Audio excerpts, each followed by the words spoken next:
Students, तो आज हम शुरू करेंगे chapter number 6 places of Indian cultural heritage. ये चैप्टर वैसे तो हमने एक्सप्लेन कर दिया पहले वीडियो के अंदर, लेकिन आज हम इसके क्वेश्चन आंसर्स डिस्कस करेंगे।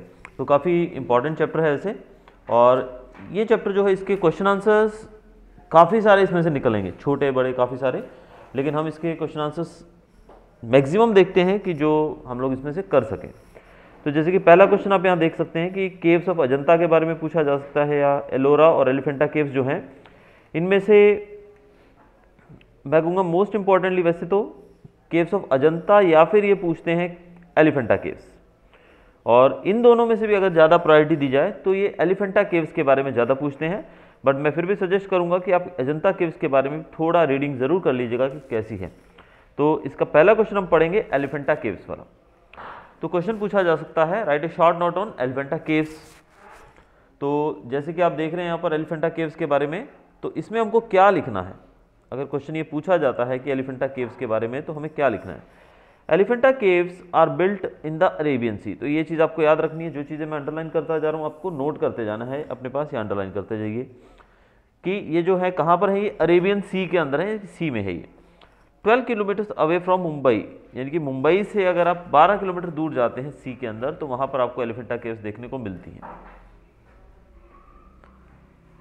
देर आर 7 केव्स इन ऑल। तो यहाँ पर एक चीज़ और हमको पता लगी, कितनी केव्स हैं यहाँ पर, टोटल 7 केव्स हैं। और there is huge monument of an elephant. अब यहाँ पर एक बहुत ही बड़ा ह्यूज मॉन्यूमेंट है किसका, एलिफेंट का। अब आप देखिए, जैसे कि नाम हमने देखा एलिफेंटा, तो एलिफेंटा नाम इसका कैसे पड़ा होगा, क्योंकि इसको देखने से दूर से लगता है कि एक बड़ा सा एलिफेंट है। तो जो पोर्टुगीज लोग जब वो पहली बार भारत में आए थे, पुर्तगाल के लोग जिन्होंने भारत पे रूल किया था कुछ समय के लिए, जब वो भारत में आए तो उन्होंने जब इसको देखा तो ये एलिफेंट की तरह दिखाई दिया, तो इसीलिए इसका नाम उन्होंने एलिफेंटा रख दिया। तो एलिफेंटा नाम देने की पीछे वजह आपको पता लग गई कि इसका शेप जो है देखने में, मॉन्यूमेंट जो है ये एलिफेंट की तरह दिखाई देता है। और पोर्टुगीज लोगों ने सबसे पहली बार जब इसको देखा तो उन्होंने इसको एलिफेंट से कंपेयर किया, उसका नाम एलिफेंटा तब से पड़ गया। अब इसके बारे में और कुछ जानते हैं। Many beautiful figures have been carved out of them the magnificent Trimurti temple in cave number 1 is the best specimen of the sculpture. तो इसकी जो पहली केव है, केव नंबर 1 जो है, उसके अंदर आपको देखने को मिलेगी त्रिमूर्ति टेम्पल। तो आप ये भी पॉइंट लिख सकते हैं that Trimurti temple is in the first cave, that is one of the best specimen of sculpture. तो स्कल्पचर का ये बहुत ही अच्छा नमूना हमें देखने को मिलता है, जो कि केव नंबर 1 के अंदर है, और इसमें त्रिमूर्ति टेम्पल है, यानी कि ब्रह्मा विष्णु महेश तीनों की एक वहाँ पर टेम्पल बनाई गई है। दूसरे आगे बात करते हैं। 1987 में यूनेस्को ने इसको वर्ल्ड हेरिटेज साइट में घोषित किया है, लिस्ट ऑफ वर्ल्ड हेरिटेज। अब देखिए ये क्या है, यूनेस्को के द्वारा शुरू किया। यूनेस्को ने पूरे विश्व में, पूरी दुनिया के अंदर, अलग अलग देशों के अंदर जाकर उन्होंने देखा कि भाई वहाँ की जो हेरिटेज साइट्स है वो सिर्फ उस देश की धरोहर नहीं है, वो दुनिया की धरोहर है। इसलिए अब यूनेस्को ने ऐसी ऐसी जगहों को जाकर ढूंढकर उनको अपनी हेरिटेज साइट लिस्ट में शामिल करना शुरू किया। तो जब वो हेरिटेज लिस्ट में शामिल हो जाती है तो लोगों को उसका इंपॉर्टेंस और पता लगता है कि भी देखो ये जगह, हम तो इसको ऐसे ही समझ रहे थे, लेकिन ये तो वर्ल्ड हेरिटेज साइट में इसको शामिल किया गया। यानी कि जब वर्ल्ड हेरिटेज साइट इसको माना जा रहा है तो हम इसका और देखभाल करें और ध्यान रखें, इसको और डेवलप करें। तो इस तरीके से वो जगह जो है वो जैसे है उससे भी बेहतर बनती जाएगी। जैसे कि अब प्रेजेंट बात की जाए तो जैसे हमारे कच्छ के अंदर जो लखपत तालुका अपना है, लखपत आपने नाम सुना होगा, लखपत में जो गुरुद्वारा है, जहाँ पर कहा जाता है काफ़ी समय पहले गुरु नानक देव जी आए थे और वहाँ पर वो एक घर के अंदर रुके थे किसी के पास। तो वो जो जगह है वैसे वो अछूती है दुनिया से, वहाँ पर कोई भी रेयरली, यानी कि कुछ गिने चुने श्रद्धालु जाते हैं सिख, जिनको पता है। बाकी मोस्टली दुनिया के, अगर दुनिया के मैं कहता हूँ भारत के दूसरे पार्ट में जाकर किसी आप पूछोगे सिख से तो उनको लगभग पता भी नहीं है उसके बारे में। तो अब यूनेस्को ने उसको वर्ल्ड हेरिटेज साइट में शामिल किया, और वो एरिया इतना दूर है कि वहाँ पर बहुत ही परेशानी है वैसे तो, मतलब बहुत दूर, एकदम रिमोट एरिया हम कह सकते हैं। ट्रांसपोर्टेशन नहीं है, पानी की फैसिलिटी नहीं है, पीने का पानी, तो वो सब चीज़ें जो है दूर दूर से आती है, दूर के गांव से। लेकिन अब जब से उसको वर्ल्ड हेरिटेज साइट में घोषित किया गया, शामिल किया गया है यूनेस्को के द्वारा, तब से वहाँ पर डेवलपमेंट कार्य और बढ़ गए। अब रिसेंटली हमारे जो रूपाणी जी जो सीएम है गुजरात के, उन्होंने लगभग 5 से 10 करोड़ समथिंग वहाँ पर दिया है, कुछ शायद लास्ट ईयर की बात है। तो उस पैसे से वहाँ पे भी डेवलपमेंट का काम जारी है। तो धीरे धीरे लोग उसके बारे में भी जान रहे। तो वर्ल्ड हेरिटेज साइट में एलिफेंटा केव्स को भी शामिल किया गया है। ठीक है, local fisherman call it Dharapuri. जो वहाँ के लोकल फिशरमैन हैं, जो मछुआरे हैं वहाँ के, वो उसको धारापुरी के नाम से भी संबोधित करते हैं। किसकी बात कर रहे हैं हम? एलिफेंटा केव्स की। तो यहाँ पर आप देख सकते हैं 2 मार्क का क्वेश्चन अगर पूछा जाता है तो यहाँ पर आपके 6 से 7 पॉइंट आसानी से बन गए। और जो चीज़ हमने अंडरलाइन की, आई थिंक इसके बाद आपके माइंड में कोई चीज़ और जरूरत नहीं है रखने की। अगला क्वेश्चन नंबर 2 अगर हम बात करें, ये हमारा क्वेश्चन नंबर 1 इसमें से देख सकते हैं हम लोग। तो ये क्वेश्चन नंबर 2 अगर देखा जाए कौन सा पूछा जा सकता है, इट मे बी महाबलीपुरम। ये काफ़ी इंपॉर्टेंट है, पूछा जाता है कई बार कि महाबलीपुरम के बारे में, वो जो है उसके बारे में एक लिखिए कुछ शॉर्ट नोट या फिर give some information about Mahabalipuram. Mahabalipuram जो है वो 60 किलोमीटर दूर है चेन्नई से। चेन्नई से 60 किलोमीटर दूर है। This city of Tamil Nadu is famous for its splendid temple architecture and sea shore. ये जो है सिटी महाबलीपुरम, ये सी शोर यानी कि जो समंदर का किनारा है, तट, वो और टेम्पल, वहाँ पर जो टेम्पल बनी है वो सुपर्ब है, उसी के लिए फेमस है महाबलीपुरम। अब इसको बनाया किसने था? Narasimha Varman one, who was popularly known as Mahamalla. Narasimha Varman one, जिसको महामल्ला के नाम से भी जाना जाता था। ये क्वेश्चन पूछा जाता है कि 1 वर्ड में, which king was popularly known as Mahamalla? तो नरसिंह वर्मन वन इसका आंसर आएगा। क्वेश्चन ये भी पूछा जा सकता है, Narasimha Varman one was popularly known as dash, तो वहाँ पर हम लिखेंगे महामल्ला। तो ये 1 वर्ड में, पूरी लाइन जो है इसको 1 वर्ड में भी पूछा जा सकता है। ये कौन सी डायनेस्टी से बिलोंग करते थे? ये थे पल्लव डायनेस्टी के। 7 chariot temples were built here. अब महाबलीपुरम की बात करें तो स्पेशलिटी उसकी ये है कि यहाँ पर 7 चैरियट टेम्पल्स बनाए गए हैं। कितनी टेम्पल्स हैं यहाँ पर? 7 चैरियट टेम्पल्स हैं। At present only 5 chariots exist, लेकिन टोटल 7 थी, लेकिन अभी हमारे पास कितनी है? सिर्फ 5 है। बाकी 2 कहाँ गई? वो सी के अंदर मिल गई हैं। यानी कि ये जो टेम्पल बनाई गई थी ये सी शोर पे होगी, और इसके अंदर टोटल 7 चैरियट्स थे, 7 चैरियट, लेकिन उसमें से 2 चैरियट्स जो हैं वो टूट कर सी में मिल गए हैं। अभी हमारे पास चैरियट मतलब होता है रथ, चैरियट का मतलब होता है रथ, और चैरियट टेम्पल मतलब रथ के रूप में टेम्पल्स थी, वो रथ के शेप में होंगी, बनाई गई होंगी। सो बाकी जो 2 हैं वो टूटकर समंदर में मिल चुकी हैं, और बाकी 5 अभी भी वहां पर वैसे की वैसे खड़ी हैं। There is an amazing figure of lord Vishnu in a smiling pose. अब इसकी स्पेशलिटी ये भी है, यहाँ पर भगवान विष्णु की एक हंसते हुए, मुस्कुराते हुए एक पोज में एक फिगर बना हुआ है इसमें, ये इसकी स्पेशलिटी है। Besides there is an idol of goddess Durga. इसके अलावा दुर्गा माता जो हमारी हैं उनका भी एक आइडल, एक मूर्ति है जो कि महिषासुर का वध करते हुए दिखाई देती है। जानते हैं ना आप लोग, महिषासुर का वध किया था दुर्गा माँ ने। तो दुर्गा माँ जो है वो महिषासुर का वध करते हुए एक ऐसा भी वहाँ पर आइडल, एक मूर्ति वहाँ पर देखने को मिलती है। Mahabalipuram which has an unparalleled architectural rock sculpture was also famous harbour of ancient time. Mahabalipuram जो है वो प्राचीन समय में एक हार्बर मतलब होता है बंदरगाह, जैसे कि हमारा कंडला पोर्ट है जहाँ से सामान का लेन देन, इंपोर्ट एक्सपोर्ट का काम किया जाता है दूसरे देशों के साथ। तो महाबलीपुरम पुराने समय में एक हार्बर के रूप में भी जाना जाता था। तो महाबलीपुरम के बारे में क्वेश्चन आता है तो हम लोग बहुत सारे पॉइंट है। ये 60 किलोमीटर दूर है चेन्नई से। इसको बनाया था नरसिंह वर्मन वन ने, जिसको हम महामल्ला के नाम से भी जानते हैं। इसके अलावा ये जो जगह है ये सी शोर और टेम्पल के लिए बहुत फेमस है, बहुत ही सुंदर टेम्पल्स के लिए। यहाँ पर टोटल 7 टेम्पल्स थी चैरियट, लेकिन उनमें से 5 बची हैं, 2 कहाँ चली गई हैं? सी के अंदर सबमर्ज हो चुकी हैं।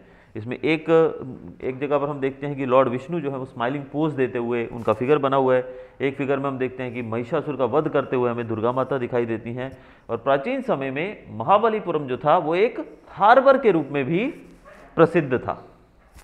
Got it? तो ये 2 क्वेश्चन हमारे पूछे जा सकते हैं। तीसरा प्रश्न इसी में से पतद्दकल मेमोरियल के बारे में पूछा जाता है, जिसके बारे में यहाँ बहुत कम जानकारी दी गई है। Right a short note on Pataddakal Memorial, या फिर write give some information about Pataddakal Memorial.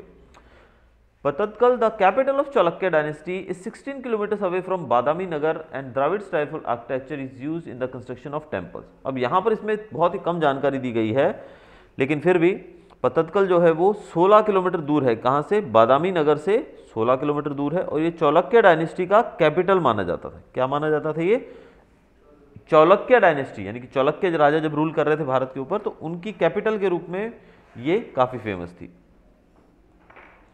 और यहाँ पर जो टेम्पल्स बनाई गई हैं वो कौन से स्टाइल में है? द्राविडियन स्टाइल में बनाई गई हैं, यानी कि जो बनाई गई हैं यहाँ पर जो मंदिर वगैरह उनके अंदर द्राविडियन झलक देखने को मिलती है, द्राविड स्टाइल की। These were built during the 7th and 8th century. ये कब बनाई गई थी? 7वीं और 8वीं शताब्दी के अंदर। Virupaksha temple is the biggest temple in पतद्दकल।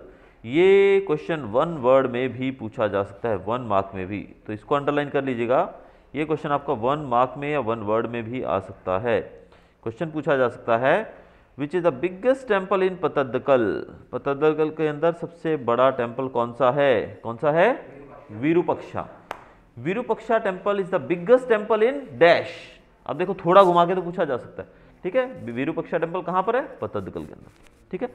Name the largest temple, biggest temple of Pattadakal, that is Virupaksha. तो 1 वर्ड में आ सकता है। तो ये क्वेश्चन जो इसके बारे में थोड़ी सी जानकारी अगर आप रिफ्रेशर में से थोड़ा और 2-3 लाइनें अगर ढूंढ लोगे तो थोड़ा आपको क्वेश्चन थोड़ा और लेंदी हो सकता है इसमें। बाकी बुक के अंदर तो इतना ही पूछा गया। अगला क्वेश्चन अगर देखा जाए, टेम्पल्स ऑफ खजुराहो के बारे में पूछा जाता है, कई बार आ भी जाता है ये क्वेश्चन, तो मैं इसको भी एक्सप्लेन करूंगा साथ में आपके, because we don't want to take any chance, क्योंकि हम एक्सप्लेनेशन के बाद तो काफ़ी इजी हो ही जा रहा है। The temples are located in a small village named Khajuraho at Chhatarpur district of Madhya Pradesh. अब ये डिस्ट्रिक्ट छतरपुर है, मध्य प्रदेश। एक छोटा सा गांव जिसका नाम है खजुराहो, छोटा सा गांव है ये। प्राचीन समय में ये चंदेला राजपूत की कैपिटल सिटी मानी जाती है। ये चंदेला राजपूत जो रूलर्स थे उनकी कैपिटल सिटी के रूप में ये फेमस थी, Khajuraho. So temples were built by these kings during the reign. तो ऑब्वियसली बात है कि जब किसी की कैपिटल सिटी है, भाई किसी भी राजा की कैपिटल सिटी उसकी राजधानी है, तो उसमें जो भी कुछ बनाया जाएगा, हर एक राजा चाहता है कि उसकी कैपिटल सिटी तो सबसे दुनिया के बेहतरीन शहरों में से एक हो।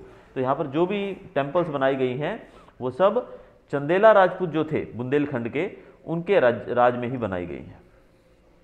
आज की बात करें, 25 टेम्पल्स आर इन एग्जिस्टेंस। आज यहाँ पर कितने मंदिर बाकी हैं? 25 मंदिर हैं यहाँ पर आज। मोस्ट ऑफ देम आर शैव टेम्पल। शैव, SHAIVA। शैव का मतलब होता है शिव भगवान से रिलेटेड, कि शिव मंदिर है हम कह सकते हैं। Where some of them are Vaishnava and Jain temples. तो यहाँ पर 25 टेम्पल्स में से आपने क्या देखा? यहाँ पर आपको जानकारी ये मिलती है कि यहाँ पर जो टेम्पल्स है ज़्यादातर उनमें कौन सी हैं? शैव टेम्पल है, यानी कि शिव भगवान, शिवा टेम्पल्स भी कह सकते हो आप लोग। और थोड़ी बहुत इसमें बात करें जो ज़्यादातर शिव टेम्पल है और बाकी वैष्णव और जैन टेम्पल्स देखने को मिलती हैं। इनका जो स्टाइल है बनाने का वो सिमिलर है, क्योंकि एक ही राजा ने बनवाई हैं, तो स्टाइल भी इनका सबका सेम है। और इसमें 64 योगिनीज टेम्पल जो है वो इसकी मेन टेम्पल है। इसकी मेन टेम्पल इनमें से कौन सी है? 64 योगिनीज टेम्पल। यहाँ पर नाम पूरा लिखना पड़ेगा, योगिनीज टेम्पल नहीं है, 64 योगिनीज temple.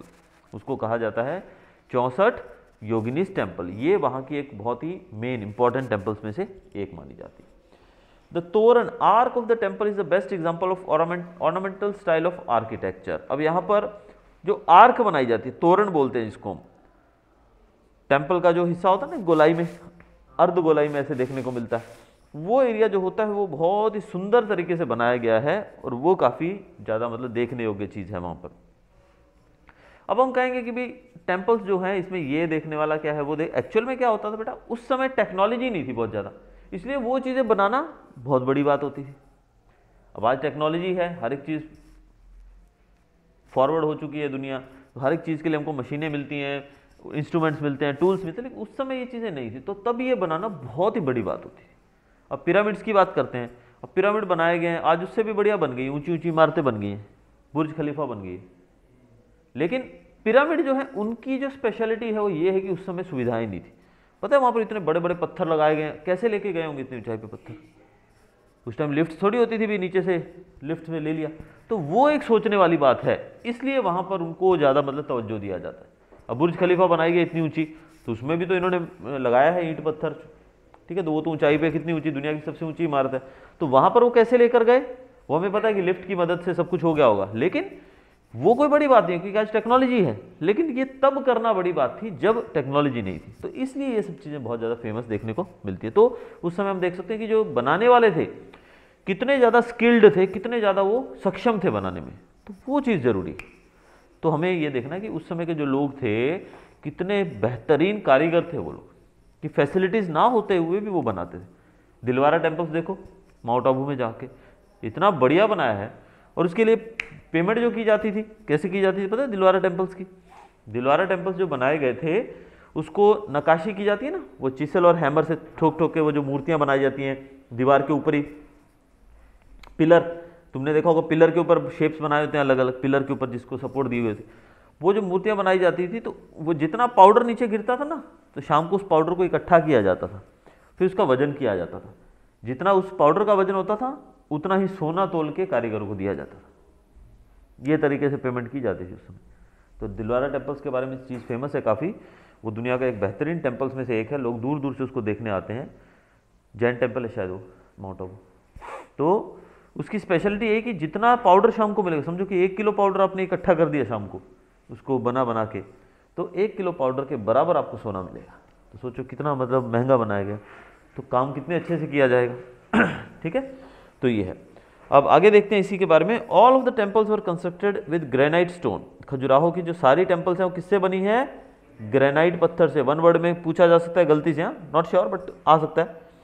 Khajuraho temples were constructed in नागर स्टाइल आर्ट ऑफ स्कल्पचर। ये नागर स्टाइल में बनाई गई हैं। And the art of vastu Khajuraho temples spell bound the visitors. तो ये जो इसकी सुंदरता है ये विजिटर्स को बड़ा ही अट्रैक्ट करती है, बहुत ही सुंदर बनाई गई है। तो देख जाने वाला वहाँ पर देखकर उसको मंत्रमुग्ध हो जाता है, यानी कि बहुत ज़्यादा उसमें खो जाता है। ये जो क्वेश्चन आप देख रहे हैं, क्वेश्चन नंबर 4 जो यहाँ पर है हमारा, सन टेम्पल ऑफ कोणार्क। इस क्वेश्चन को तो बिना भूले अभी से लर्न करके पैक करके अपनी पॉकेट में रख दीजिए। ये क्वेश्चन बहुत ज़्यादा चांसेस होते हैं पूछे जाने के। तुम जब प्रैक्टिस के लिए तुमको पेपर्स दिए जाएंगे, क्वेश्चन आंसर्स जो एग्जाम पेपर्स प्रैक्टिस के लिए हम लोग देंगे अभी टेस्ट के लिए, सॉल्विंग के लिए, उसमें तुम लोग देखोगे ये क्वेश्चन भी रिपीट होता है कई बार। और बहुत इंपॉर्टेंट क्वेश्चन है सन टेम्पल ऑफ कोणार्क। ठीक है, तो ये क्वेश्चन के ऊपर तो आप VIP IMP लिख दीजिए कि ये तो पक्का ही पूछा जाने वाला है, बहुत इंपॉर्टेंट क्वेश्चन है। चलिए इसके बारे में देख लेते हैं कुछ। Sun temple is situated near the bay of Bengal at Puri district in Odisha. कहाँ पर है ये? बे ऑफ बंगाल के पास में पुरी डिस्ट्रिक्ट और ओडिशा। ये कब बना था? 13वीं शताब्दी में। कब? किंग नरसिंह वर्मन वन के दौर में। ये गलत दिया हुआ है क्योंकि हमने पीछे पढ़ा था जो वो भी नरसिंह। तो ये जो टेम्पल है ये नरसिंह वर्मन वन के द्वारा नहीं, नरसिम्हा देव वन के द्वारा बनाई गई थी। तो ये जो वर्ड है आपका नरसिंह देव, इसको लिख दीजिए, इसको काट कर। तो नरसिंह वर्मन की जगह आएगा नरसिम्हा देव वन। तो दोनों सिमिलर से नाम लगते हैं, इसीलिए वहाँ पे मिस्टेक हुई है। बाकी सन टेम्पल ऑफ कोणार्क है वो बनाई गई है राजा नरसिम्हा देव वन के द्वारा, जो कि गर्ग डायनेस्टी से बिलोंग करते थे। कौन सी डायनेस्टी के थे ये? गर्ग डायनेस्टी के।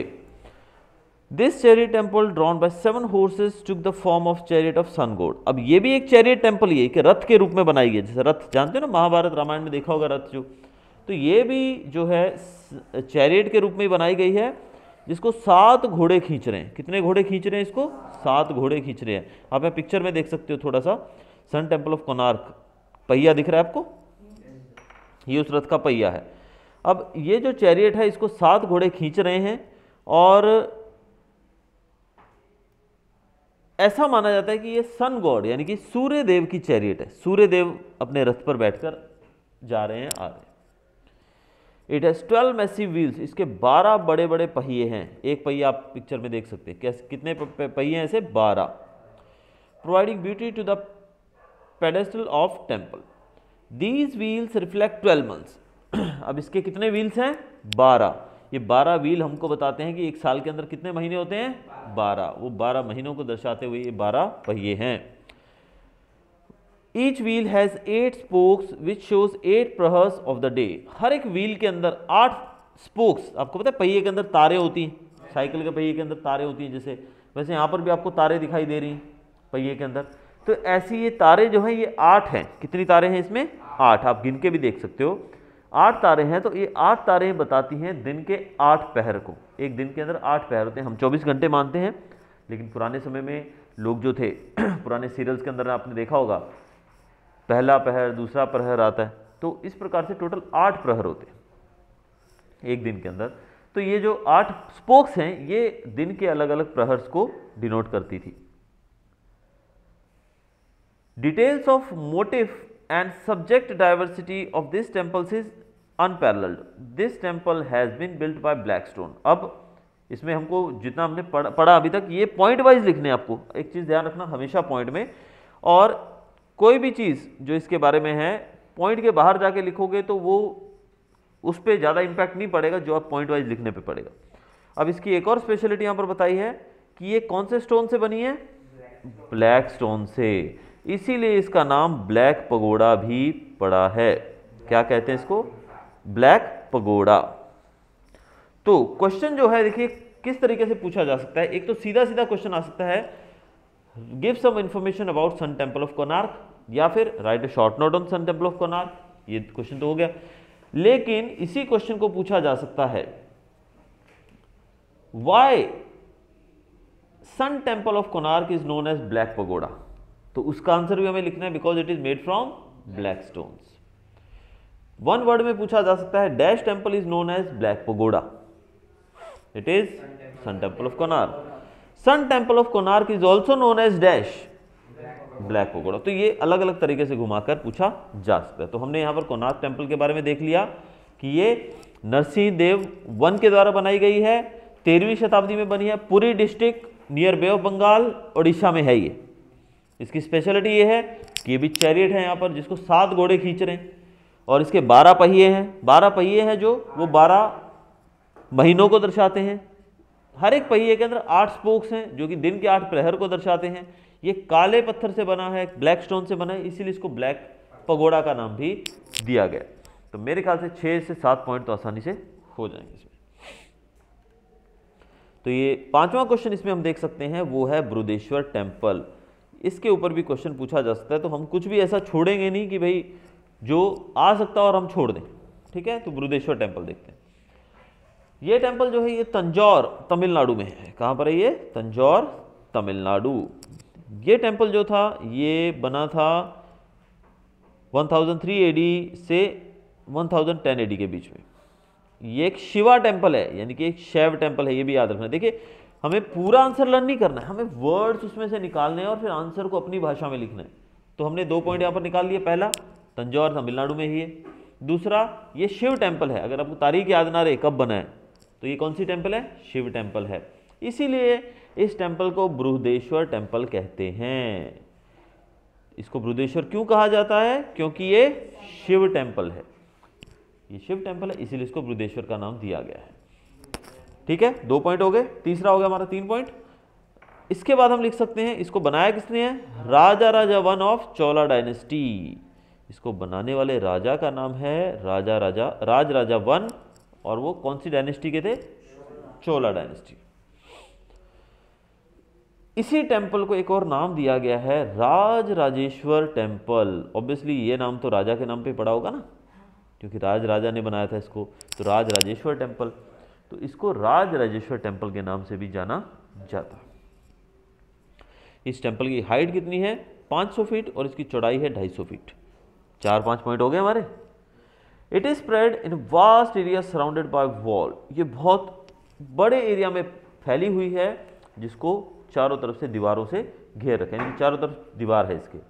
It's summit is 200 feet high above the ground, hence this temple attend the place in the temples of high pinnacles. अब ये जो टेम्पल आप देख रहे हो, ये टेम्पल की जो पिनेकल, समिट बोलते हैं, चोटी बोलते हैं ना, यानी कि ये पार्ट देखिए, मैं इसके अंदर आपको बुक के अंदर तो दर्शा देता हूँ। चोटी दिखाई दे रही है जहाँ पर झंडा लगाते हैं हम लोग, पता है ना, ये पार्ट जो चोटी होती है, ये चोटी इसकी कितनी ऊंचाई पे है, 200 फीट। बहुत ऊंची चोटी है। तो 200 फीट की ऊंचाई पर इसकी चोटी है। इस कारण से इस टेम्पल को दुनिया की सबसे ऊंची पिनेकल मतलब चोटी वाली टेम्पल्स में स्थान दिया गया है। This is a marvelous heritage of architectural art of India due to its gorgeous and huge size of pinnacles and artistic decorations. In the same way, it has secured a place among the best temples of South India. It has been constructed in Dravidian style. चलो बाकी कुछ इसमें से हम नहीं लेंगे, सिर्फ ये चीज़ लास्ट वर्ड ले लेना आपकी, कौन से स्टाइल में बनी है, द्राविडियन स्टाइल। राहुल द्रविड़ का नाम याद रखना, क्रिकेट खेलते हैं, द वॉल राहुल द्रविड़। ठीक है, उसी के नाम पे कि ये द्राविडियन स्टाइल में बनी है। हो गए 7-8 पॉइंट, 6 से 7 पॉइंट तो हो गए, तो दिस विल बी इनफ।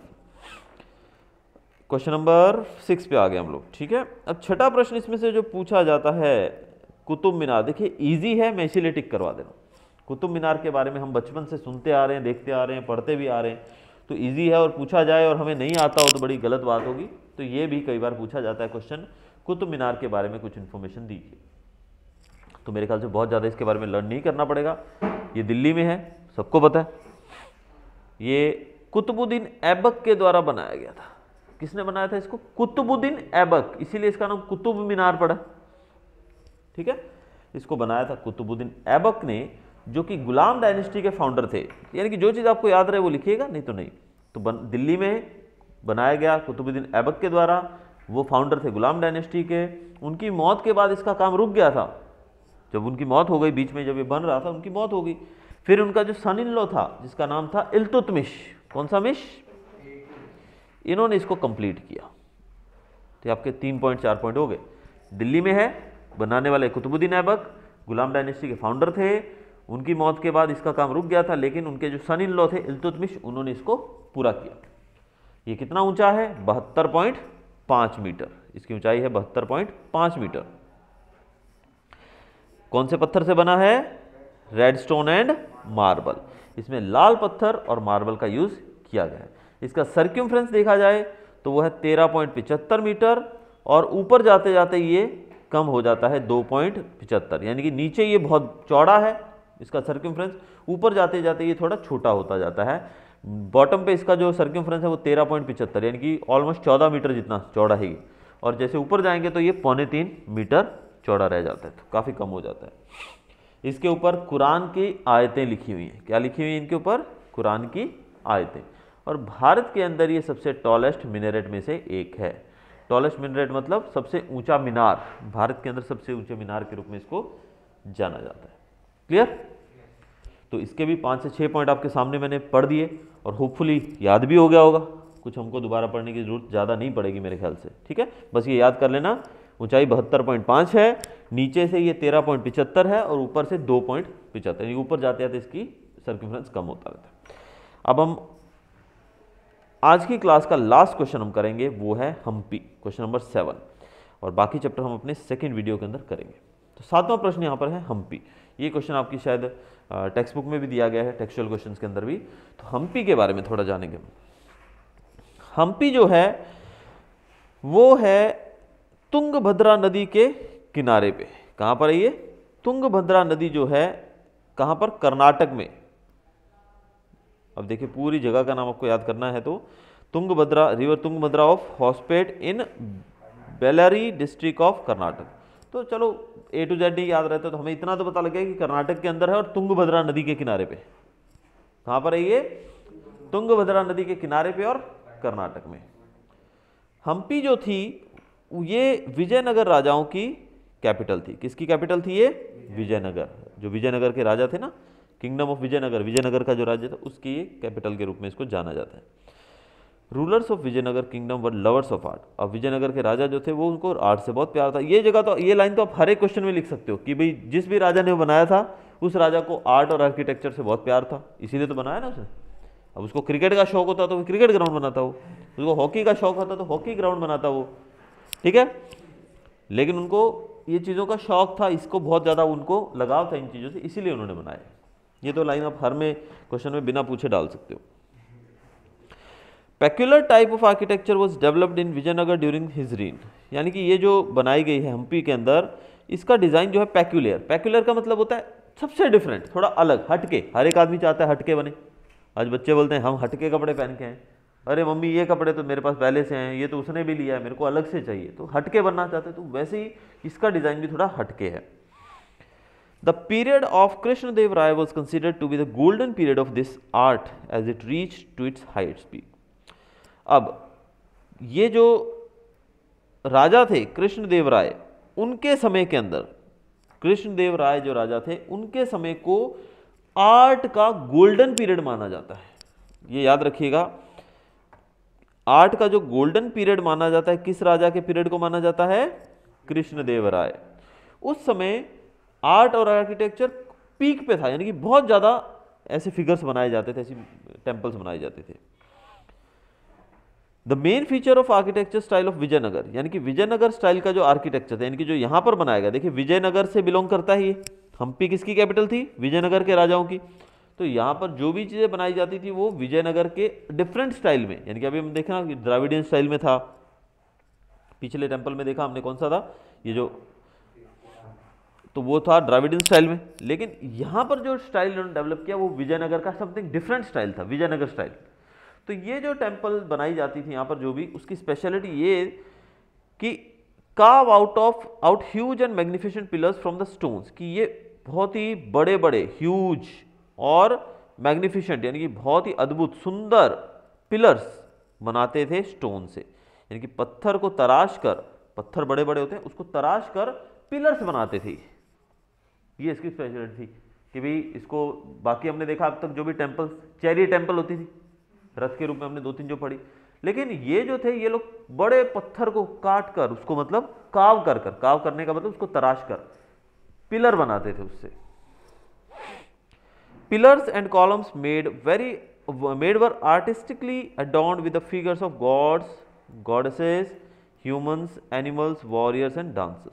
अब ये जो पिलर्स, कॉलम या पिलर, कॉलम जानते हैं ना आप, छत को सपोर्ट देने के लिए कॉलम खड़ा करते हैं, पिलर खड़ा, बीम कॉलम होता है, कॉलम पिलर, तो ये सपोर्ट के लिए होता है। तो ये पिलर जो खड़ा करते थे, पिलर जो बनाते थे, उस पिलर के ऊपर ये नक्काशी करते थे, कार्विंग करते थे, उसके ऊपर मूर्तियां बनाई जाती थी, देवी देवताओं की, जानवरों की, वॉरियर्स योद्धाओं की और डांसर्स की, वो उसके ऊपर बनाई जाती थी ताकि वो और सुंदर दिखे।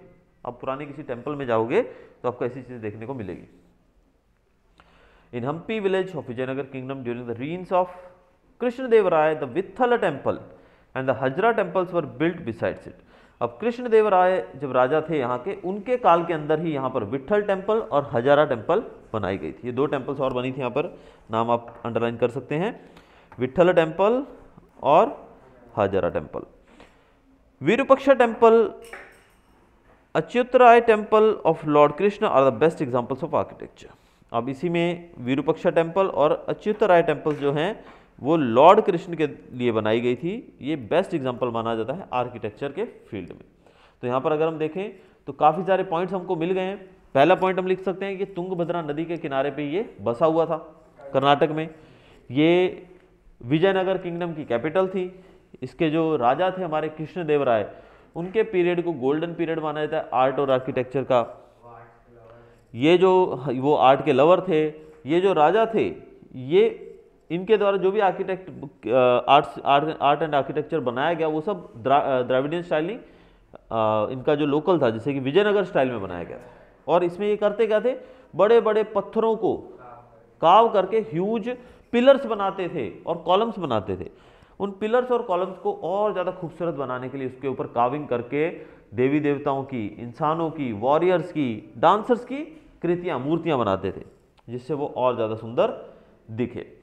इसके अलावा यहाँ पर विट्ठल टेम्पल और हजरा टेम्पल्स जो थे वो भी बनाए गए थे। तो इतना मेरे ख्याल से काफ़ी है। तो हम इस क्वेश्चन के अंदर अगर इतना लिख देते हैं, मेरे ख्याल से 5 से 6 पॉइंट, 8 पॉइंट हमने पढ़ लिए हैं। अगर हम इतना लिख देंगे तो मेरे ख्याल से 3 मार्क में भी आता है, तो will get the full marks. ठीक है, बस एक चीज़ का ध्यान रखना है कि हमें लिखते वक्त पॉइंट का इस्तेमाल करना है और साफ सुथरा जितना अच्छा लिख सकें उतना हमें करना है। तो ये आज के हमारे क्वेश्चन इतने ही हैं। कल हम शुरू करेंगे इसी का सेकेंड पार्ट।